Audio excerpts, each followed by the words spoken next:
All right, everybody. Thanks everyone who joined us so far. I hope everybody can hear us okay. If you don't, please shout via chat and we'll fix it. Thanks everybody for joining the first craft webinar. We're very excited to open this series with the art of listening to your customers and how to make sense of all this noise. And to kick things off, I'll start by introducing myself and my dear guest. So I'll start with the guest. So we have here, and I'm very excited to have here Yuval Samet, who's a good friend, CEO of a very cool startup called Riseup, and also a product leader for the last, I don't know, a lot of years. A lot of years? Yeah, we're both somewhat old. Somewhat old. So thanks very much for joining, and very excited to have you here. Thank you, a pleasure. And I'm Elad, the CEO of Craft. I joined Craft about 6 months ago, and very excited to be here and to host this first webinar. All right, so I guess we'll just kick things off. And we want to start with probably something that for everybody who's on the call who's been a PM is quite obvious, but we'll kick it off anyway. We'll kick off with that anyway, which is the importance of feedback for product managers. So Yuval, why don't you take us through your high-level thoughts as to why is feedback a critical part of product management process and decision-making?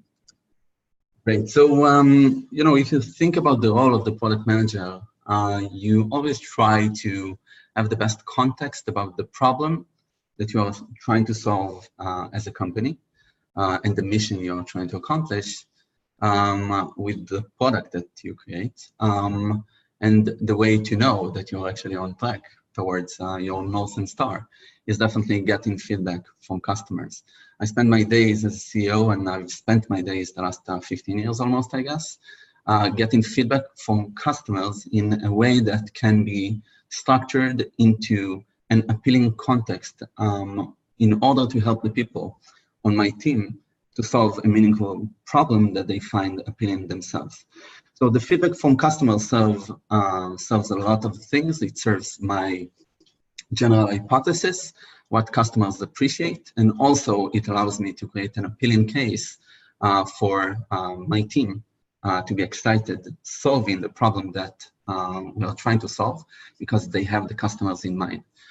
So nowadays at Riseup, because we are a service that exists within WhatsApp, we have an amazing opportunity to allow our whole team to interact with customers over WhatsApp. So the feedback loop is very direct. Our product is a feedback loop. So it makes everybody extremely connected to the goal of the company. And also it lets people be super engaged with customers.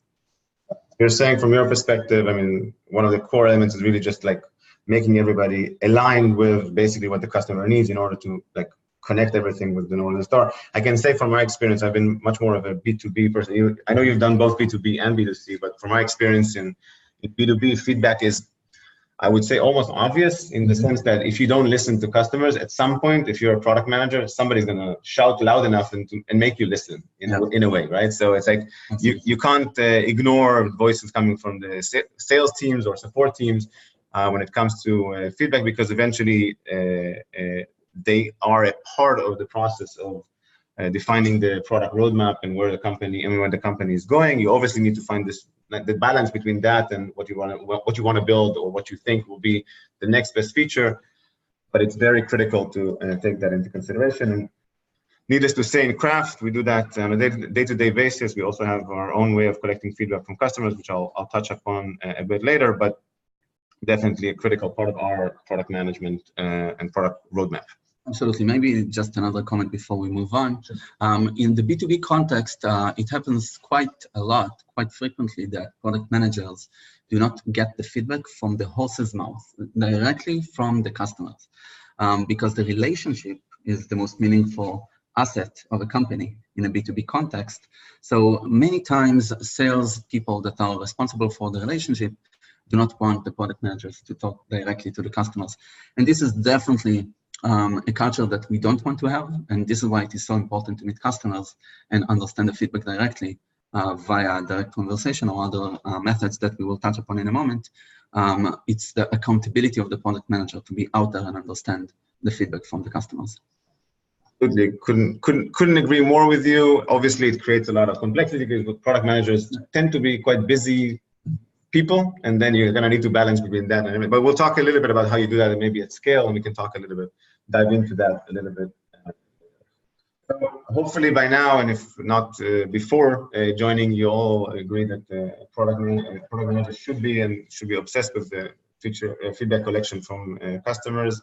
And what we're going to dive into now is basically the actual feedback management process and how to go about doing that. And we'll start with a very simple, not even a framework, very simple list of things you want to think about when you're thinking about feedback management. So why don't you take us through that, and we can have a quick chat about it. So generally speaking, I think about the methods we use as product managers as practical philosophy. You really need to be able to go philosophical on customers' needs, and you should be able to articulate what you're trying to achieve with the customer in a meaningful way. So this process serves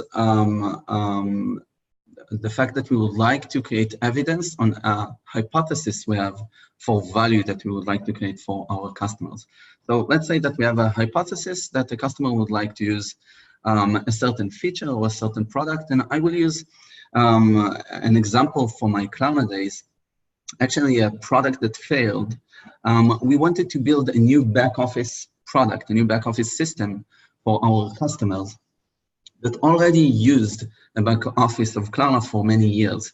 And we tried creating a new if I can stop for 2 seconds, just for those who don't know Klarna, maybe. What does Klarna do? And yeah, it's a good idea. It is a big company, just making sure that people are aware. Right, definitely. So Klarna nowadays is an e-commerce bank, a full-blown retail bank in Europe, a Swedish company headquartered in Stockholm.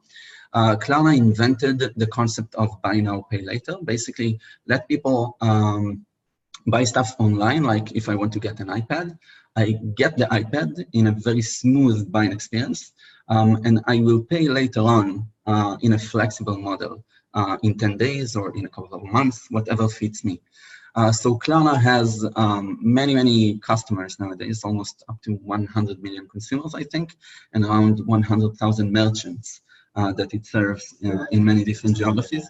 Like a monster. Yeah, it's quite a meaningful business nowadays, a fantastic company that has been growing significantly since I left as well 3.5 years ago. So the project that I mentioned was actually targeting merchants that we thought within the building that they really needed a new interface to manage their transactions in Klarna's back office. So we tried reaching feature parity, basically make a new product that is as good as the old product they used. So I will refer back to that in a later slide. The idea, the practical philosophy is to understand what type of feedback is relevant for a certain type of feature or product that I'm building, then collect the feedback with different methods. We want to understand the actual signal from the feedback we got and eventually make product decisions based on that. There are many different frameworks for growth and different frameworks for 0 to 1. I think it is just important to understand the philosophy behind why it is important to collect feedback and how to do it and what you expect to generate from the feedback.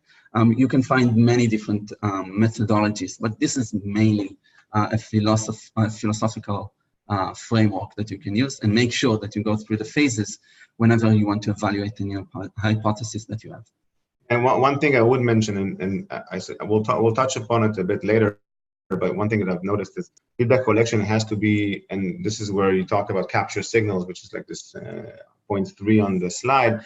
One of the things that is very critical is to be able to actually showcase the feedback in a way that is meaningful and helpful for people to understand why you did what you did. Mm-hmm. And one of the things that I found quite frustrating, or at least let's say challenging in the companies I worked in, be it at Google or in other companies I worked in, you get into a very anecdotal feedback conversation. Mm-hmm. You get into a very kind of like a sometimes shouting matches around like 2 or 3 points instead of looking at feedback in a more cohesive way, in a much more organized way. And I think this process allows people to kind of like capture everything in a way that is then discussed in a much more meaningful way. Right. Also, people tend to refer to companies like Facebook or Dropbox doing growth hacking, or managing their growth accounting with a lot of data and a lot of KPIs. But the reality of life is that usually, as product managers of other companies, we have much less signal, we have much less data.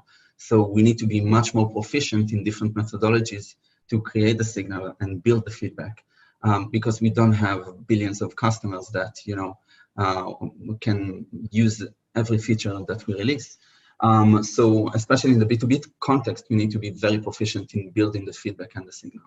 Yeah, I completely agree. And you touched upon, when you talk about choosing customer feedback, which is point number 1 here, obviously you kind of need to think about what type of company you're at, right? So if you're a B2B or a B2C company, the feedback type is going to be very different, right? So you can ask a very simple, do you like this or you don't like this survey for consumers, whereas for B2B, you can have a much more detailed conversation. There's a lot of other dimensions about when you choose customer feedback, but I think just being conscious of time, let's move on to the next point, which is around the types of feedback. We've kind of tried to articulate here types, but if you can take us through these are very common ones, so you can take us through just some. Absolutely, this is like really plain vanilla type of methods. We should always remember what type of feedback we would like to create, qualitative or be it quantitative. So it really depends on what type of feature we are trying to examine. For instance, it is super common to use customer satisfaction for complex use cases like taking a bird ride. Taking a bird ride is a very nuanced experience. Bird, you mean like the scooter? Yeah, definitely. I was imagining another bird ride, and it felt very strange to ride in a bird. Not the animal. I'm thinking about the scooter. Okay. Yeah, the kick bikes. Okay, just making sure. Absolutely. Thank you for the articulation. So as you finish a bird ride, you are asked about your satisfaction of the ride because it is so nuanced. And this is something that Skype invented and also used, because it is really hard to say, technically speaking, what is a good conversation in a Skype-like product. So in order to capture all the nuances, it is better to use a flat metric or a flat method like customer satisfaction, 1 to 5 stars, that really gives you an indication whether a customer was satisfied or not from a certain feature. And then at the scale of a lot of data based on a lot of Skype conversations, you can really see the trends and understand what's a good conversation and what's not. User surveys, we'll talk about a special user survey that I really like, the Sean Ellis product market fit survey. We'll touch upon it in a moment. Customer interviews are really my favorite. I love talking to customers, so I use customers' interviews in order to understand what value perception customers have many times when I release a new feature, or certain phases that they go through. I want to make sure that they understood the value that we tried creating. And feedback from sales and so on, and direct customer requests, those are very common ways to collect feedback. I think that every product manager needs to be super proficient in different type of methods, and you should really collect and build a wide toolbox that you can use for any certain use case, because there is no one method to rule them all, and you should really be proficient matching the feedback type to the hypothesis you're building. That I would probably mention is I think in a lot of cases you see product managers tend toward the quantitative, just because it's it like numbers speak.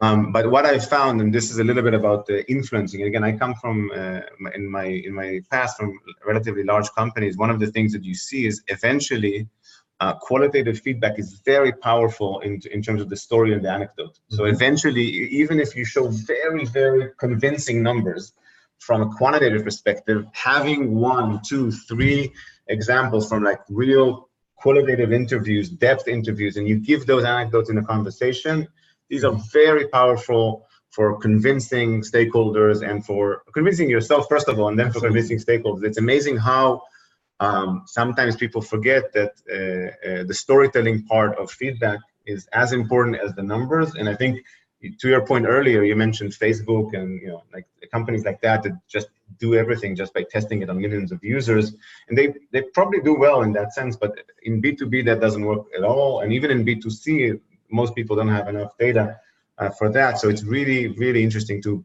create that balance between quantitative and qualitative, and not neglect either side, I would say. Yes, absolutely, absolutely. So with that in mind, so we kind of like dived a little bit into the types of feedback that are around, and what we want to do next is really like introduce a framework that you kind of gave us. By the way, not to all listeners, Yuval is a big fan of frameworks. So there's a few coming. Just letting you know. So the R framework. Am I pronouncing it well? Do I sound like a pirate? Do I sound like a pirate when I say it? No, not really. An amateur. Yeah, I'm an amateur. Yeah, I thought about bringing a parrot to the conversation, but I didn't. So anyway, all right. So let's start and talk a little bit about the R framework and how you actually connected quite cleverly into feedback. Right, so it's quite a common framework. It was built by Dave McClure many years ago, actually, mid-2000s, I think. And the idea of this framework is to help us go through the different phases of a feature or a product and understand exactly what are we trying to validate with the users for each phase. I use it when I roll out a new feature or when I build a completely new product from scratch. So basically, the way I think about it, I mean, it is quite this is the common way of thinking about R. Acquisition is all about how do users find us, what are the channels that they use in order to find us. Activation is all about the wow moment, the first experience that makes you feel like, yeah, I found what I looked for, I have a need, and this is a potential solution of my need.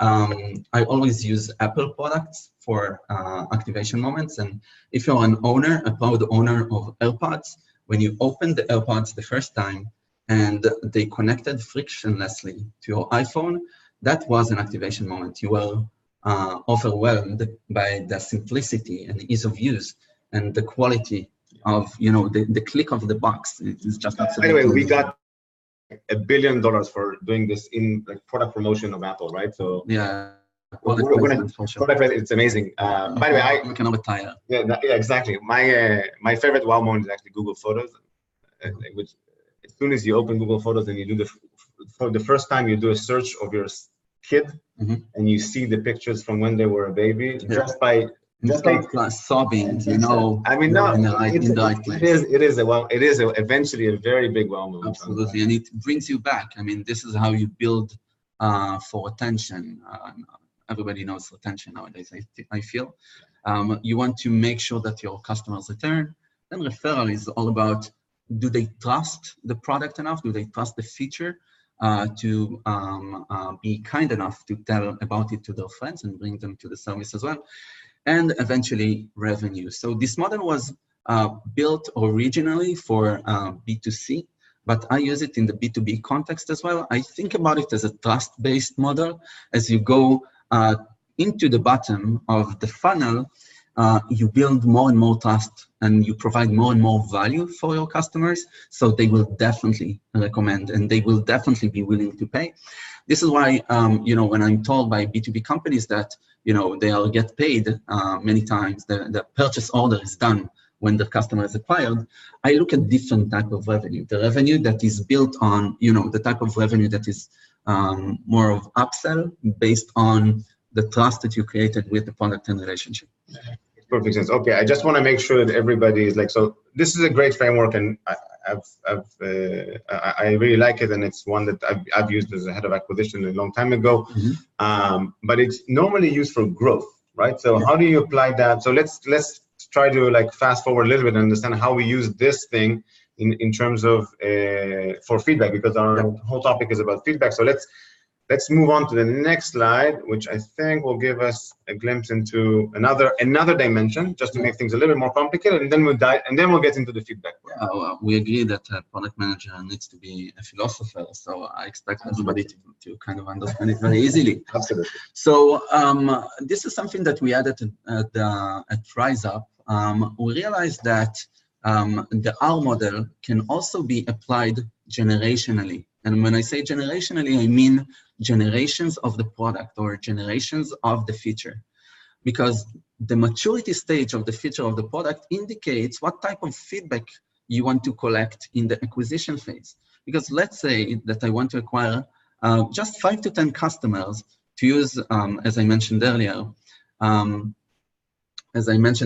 if we want to evaluate whether merchants would like to use a back office system, and I want to get early feedback, I would definitely give them a call or go to the warehouse to understand how they use it.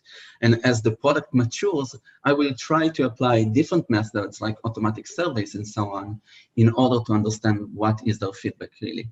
So we need to focus on each cell, the intersection between the acquisition phase and the early stage we are at, for instance, to decide how to collect feedback and how to build a signal for the certain hypothesis that I would like to test.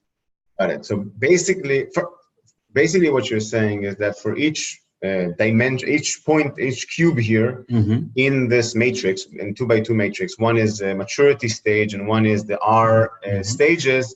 You have a unique way of collecting feedback and a unique perspective that you're trying to achieve when you're collecting feedback. Absolutely. Is that correct? Yeah, definitely. Your hypothesis will develop over time for acquisition. So the way that you collect the feedback and create signal is going to be adapted or adjusted as well. Got it. I'm going to do like one house cleaning comment, which I haven't done at the beginning. This is because I'm new in this webinar hosting thing, so you'll forgive me. We see quite a lot of people chatting, and that's amazing, and we're excited to have.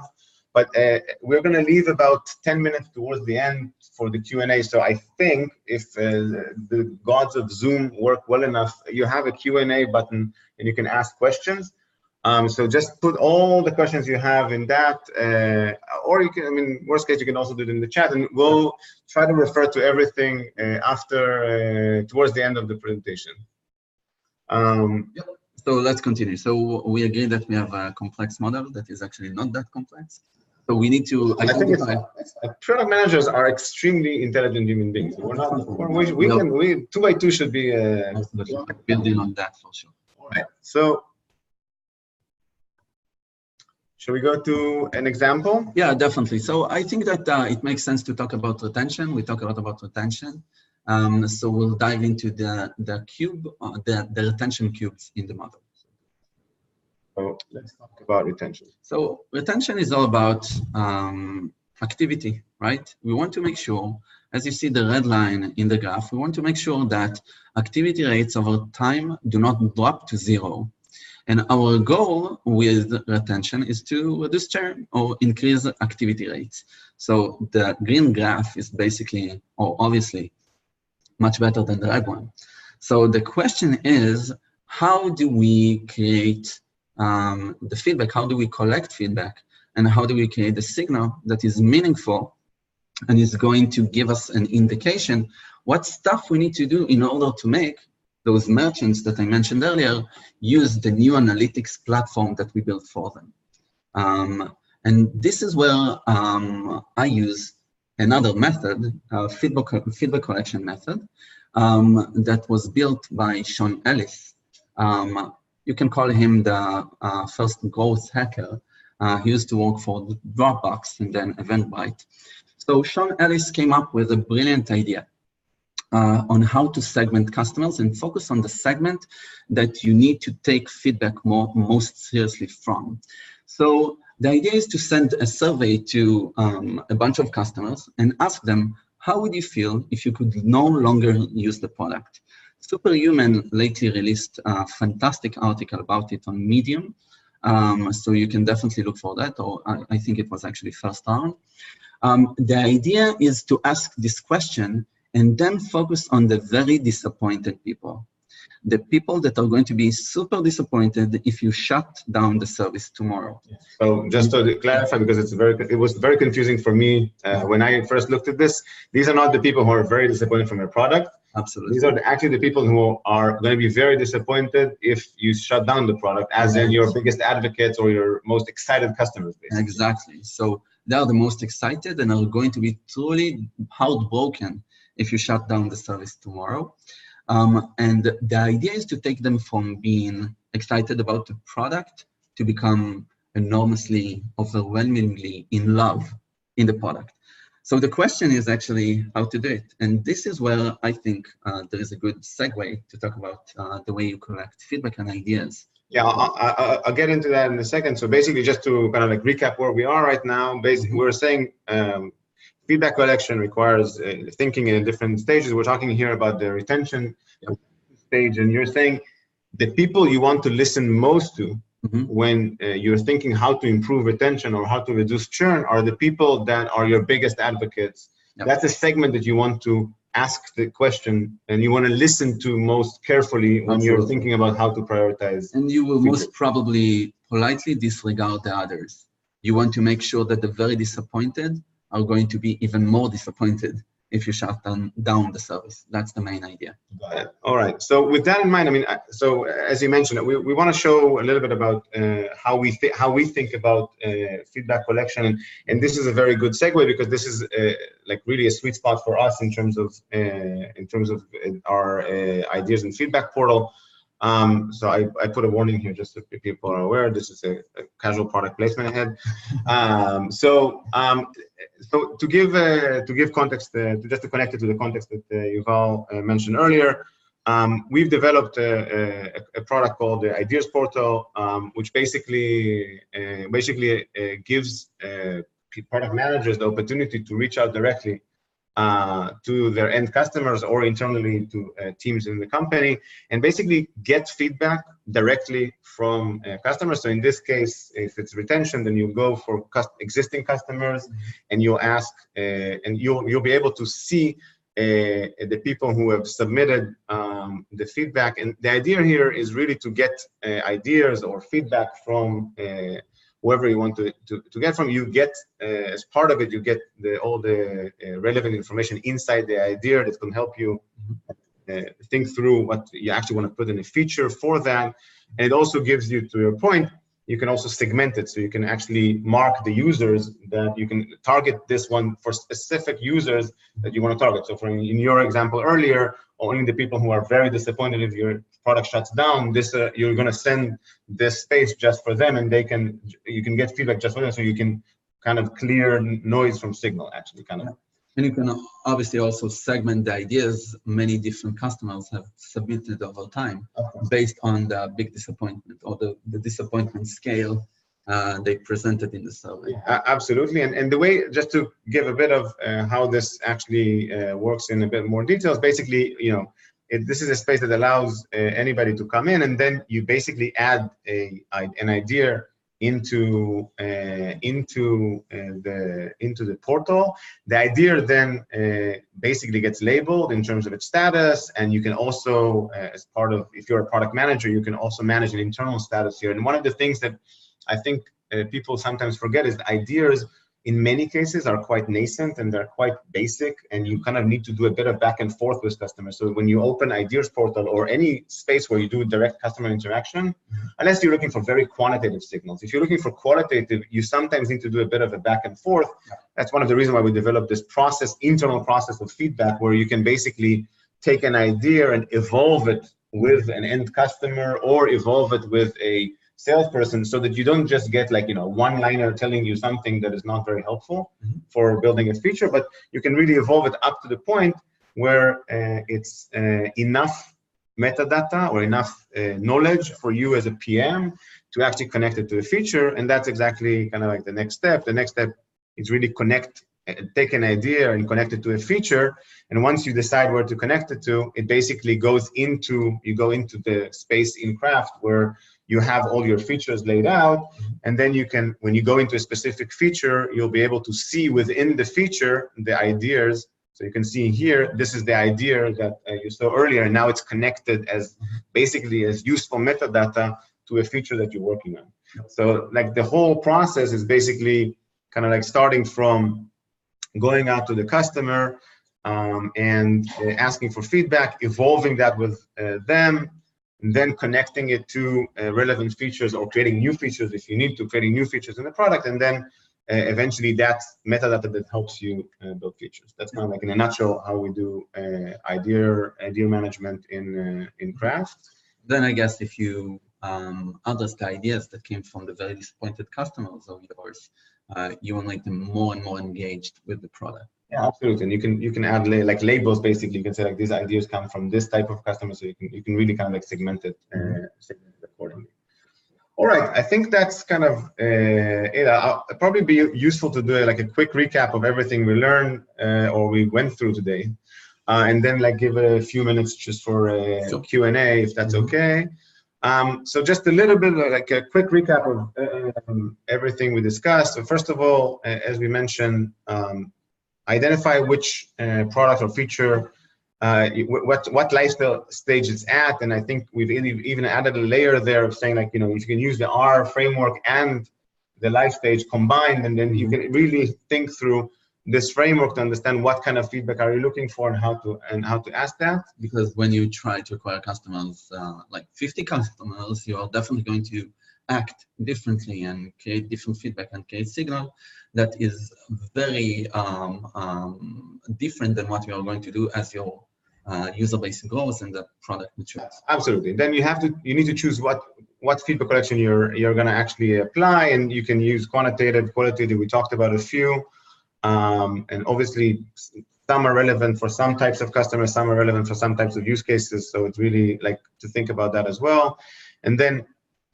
collect from that the signal. So really and this is one of the big challenges, and this is one of the reasons why the idea portal we developed is really helpful, because it allows you to distill a lot of noise into kind of like meaningful signal, and you decide as a PM what you connect actually eventually, so that you don't have to take the whole thing and like just look at everything at the same time. The one before last, of course, is direct communication is essential. Completely, and we talked about that when we talked a little bit about qualitative versus quantitative. I find I think it's one of the most exhilarating parts of being a product manager. If you don't talk to customers, you just look at data all the time, I think it's quite a dull, might be a little bit less interesting of a profession. It's really exciting. Absolutely. I think that a PM needs to feel accountable for 5 to 10 customers in a B2B context when it comes to direct communication. And if you are a B2C company or you have a B2C product, you should have 50 to 100 customers you know by name, and you feel accountable for their happiness. It's definitely a good way to make sure that you get the right feedback from the right people. And last but not least, prioritizing by user value, and that's really, I think, bread and butter for product managers, and that's kind of stating the obvious, but it's the end of the cycle in a way from a feedback loop perspective. So with that in mind, let's just give people, now is a great opportunity for everybody to add some questions. You have a Q&A button you should have it in your Zoom console or screen. So please feel free to add your questions to it. But we'll start with the ones that we have on for now. Let's kick off. Let's start with that. So I'm going to read it out loud. I don't think people can see it. I'm new to all this technology thing, so I'll just assume people can't see it and read it. So how do we know when we should use quantitative versus qualitative if we only have limited resources? Great question, actually. Resources? Limited. Yeah, but it depends. I mean, engineering resources or data analysis resources. In my perspective, if we are talking about data analysis, I think that the PM needs to be able to put the analysis hat and become a data analyst if this is what is needed. There are fantastic resources from Amplitude and Mixpanel. Amplitude built an amazing retention book that I believe that all PMs need to read in order to understand retention very well. So when it comes to analysis resources, you need to act as the resource yourself.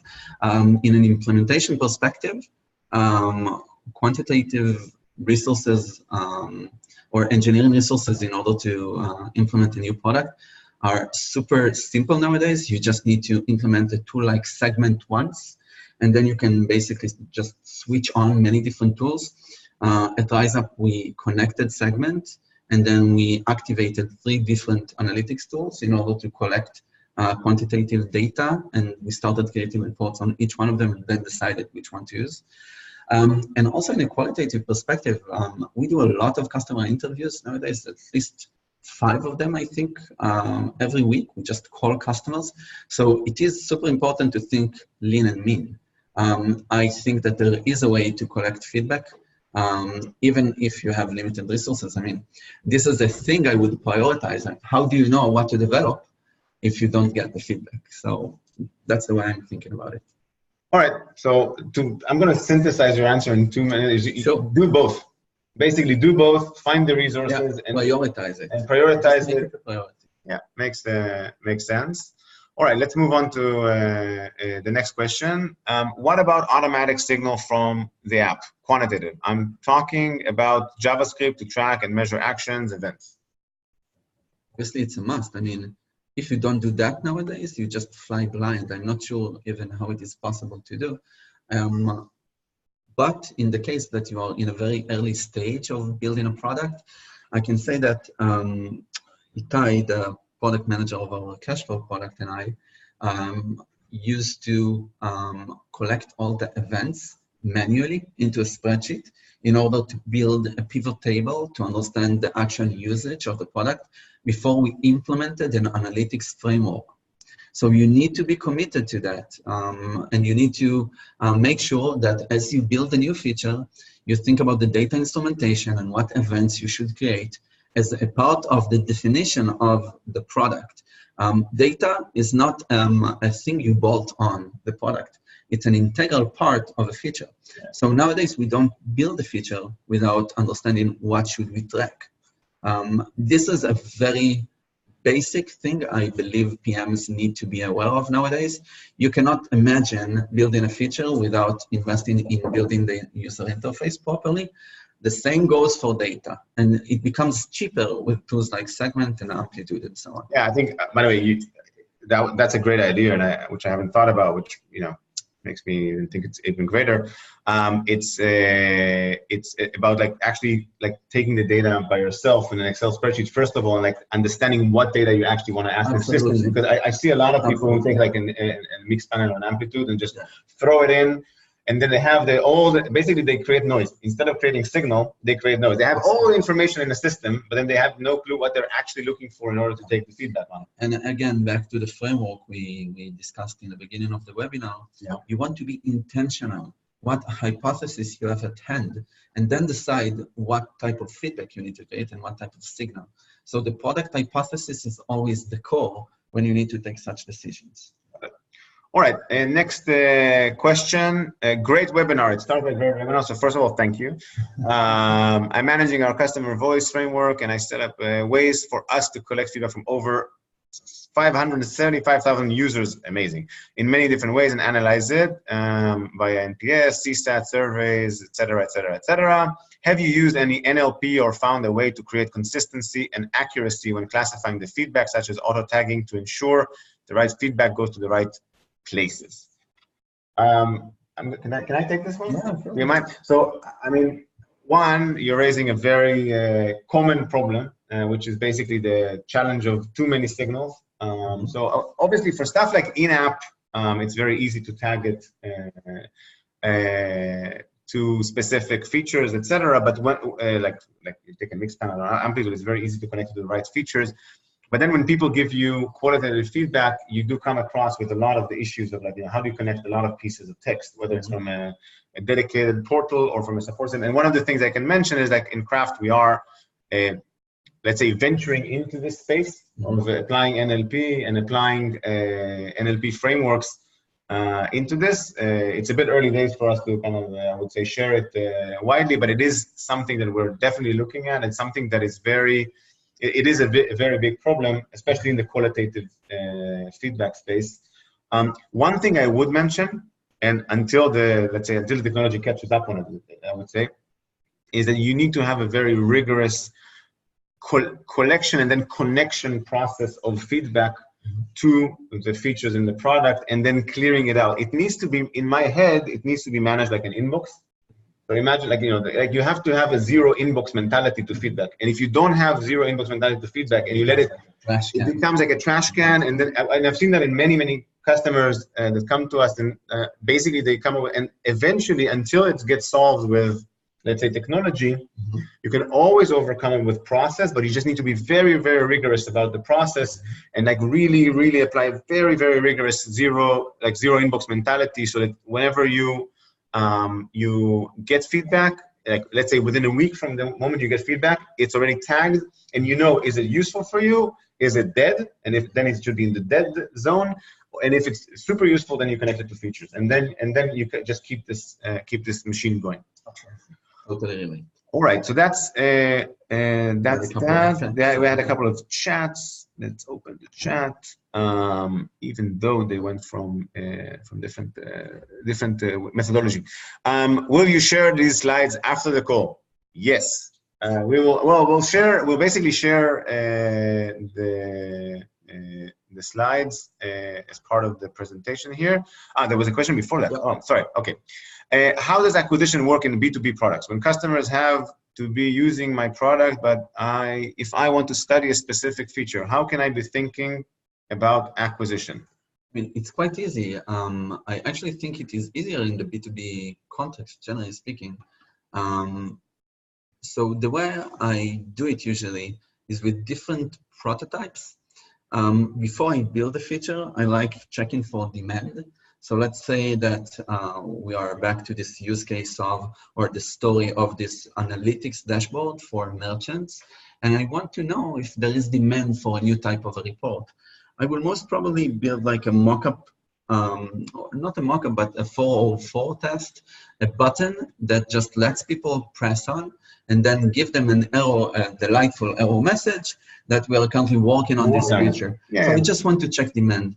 Across my time at Klarna, we've done so many tests like that.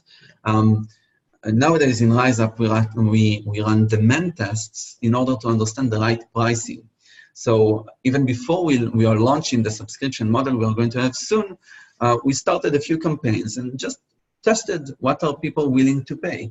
So you test for demand, you test for an acquisition to a new feature. Yeah. The same way you would, just raise a hot air balloon to measure the demand on something else. Yeah, so, by the way, that's a great hack. And by the way, there's even there's another hack in that space, and you just use like AdWords and take a couple of hundreds of dollars. Absolutely. And basically just measure within ads. Just with the ads on AdWords, you can understand on an acquisition level what people are looking for. Like if people are looking for, so if you just put your your very short value proposition in an ad and give two versions of that, and only by that and by CTR, like looking at the CTRs afterwards and looking at the engagement afterwards in the landing page, you can really understand a lot from that without building anything. Basically. Absolutely, it is just a little bit hard to do in the context of a feature in the B2B context, right? If you want to evaluate the feature, a feature with, well, it's interesting. You can apply the same way of thinking, but I guess that AdWords will not apply. Just, anyway, we're short of time, so I'm not going to dwell into that. We have one more question, which is when prioritizing by user value, what are the best way to rank user value in B2B setting? So I'm going to politely decline the question, not in a negative way, because we're running out of time. And I want to be conscious and also respectful for everybody's time. And it also sounds like a great another webinar, basically, because prioritizing user value is it's a whole different kettle of fish, which we really haven't touched upon. So I think we'll definitely take it on potentially for our next webinar in the series. And I think with that in mind, I'd just like to end by really thanking Yuval. Sure. It's been a really big pleasure to host you here and have definitely my pleasure. Great, and I hope everybody on the webinar had a really good time. If you have any other questions afterwards, feel free to email. I'll ping to the next slide. feel free to email to me, and I can follow up, and I can also forward to Yuval, and we can follow up afterwards. And hopefully we can answer